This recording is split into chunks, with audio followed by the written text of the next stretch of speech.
ನಿನ್ನೆಷ್ಟೇ CM team ಸಭೆ ಮಾಡಿತ್ತಲ್ಲ ಆ ವಿಚಾರವಾಗಿ ಇದೀಗ ಡಿಕೆಶಿ ಬೆಂಬಲಿಗರು ಕೂಡ ಅಲರ್ಟ್ ಆಗಿದ್ದಾರೆ. ಅಹಿಂದ ನಾಯಕರ ಸಭೆಯ ಬೆನ್ನಲ್ಲೇ ಒಕ್ಕಲಿಗ ನಾಯಕರ ಸಭೆಯನ್ನ ಮಾಡ್ತೀವಿ ಅಂತ ಮುಂದಾಗಿದ್ದಾರಂತೆ. ಸತೀಶ್ ಜಾರಕಿಹೊಳಿ ಅವರ ನಿವಾಸದಲ್ಲಿ ಮುಖ್ಯಮಂತ್ರಿ ಆಪ್ತರೆಲ್ಲರೂ ಕೂಡ ಡಿನ್ನರ್ ಮೀಟಿಂಗ್ ಆಗಿತ್ತಲ್ಲ, ಈಗ ಡಿಕೆಶಿ ಬೆಂಬಲಿಗರ ಡಿನ್ನರ್ ಮೀಟಿಂಗ್.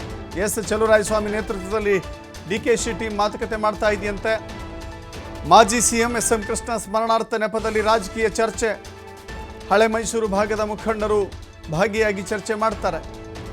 ಶಾಸಕರಾದಂಥ ಗಣಿಗ ರವಿ, ಕದಲೂರು ಉದಯ್ ಕುಮಾರ್ ಅವರು, ರಮೇಶ್ ಬಂಡಿಸಿದ್ದೇಗೌಡ, ದಿನೇಶ್ ಗೂಳಿಗೌಡ, ಮಧು ಮಾದೇಗೌಡ, ಇನ್ನು ಮಾಜಿ ಶಾಸಕ ಮರಿತಿಬ್ಬೇಗೌಡ, ಎಚ್ ಬಿ ರಾಮು, ಕೆ.ಬಿ. ಚಂದ್ರಶೇಖರ್, ಹೀಗೆ ಒಂದು ದೊಡ್ಡ ಪಟ್ಟಿ ಇದೆ. ಅವರೆಲ್ಲರೂ ಕೂಡ ಮೀಟಿಂಗ್ ಮಾಡ್ತಾರಂತೆ. ತೀವ್ರ ಕುತೂಹಲಕ್ಕೆ ಕಾರಣವಾಗ್ತಾ ಇದೆ ಒಕ್ಕಲಿಗ ನಾಯಕರ ಸಭೆ.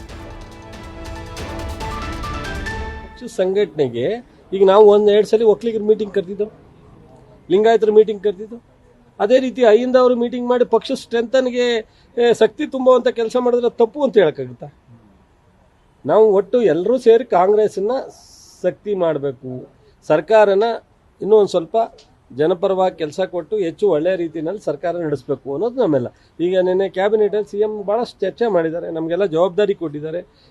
ಈ ಬಜೆಟ್ಗಿಂತ ಮೊದಲು ನಮ್ಮನ್ನು ಎಲ್ಲ ರಿವ್ಯೂ ಮಾಡ್ತೀನಿ ಅಂತ ಹೇಳಿದ್ದಾರೆ. ಇಲಾಖೆ ವೈಸು ಮಂತ್ರಿಗಳು, ಸೆಕ್ರೆಟರಿಗಳು, ನೀವು ಎಲ್ಲ ನಿಮ್ಮ ಇಲಾಖೆಯಲ್ಲಿ ಏನೇನು ಪ್ರೋಗ್ರೆಸ್ ಕೊಟ್ಟಿದ್ದಾರೆ ರಿವ್ಯೂ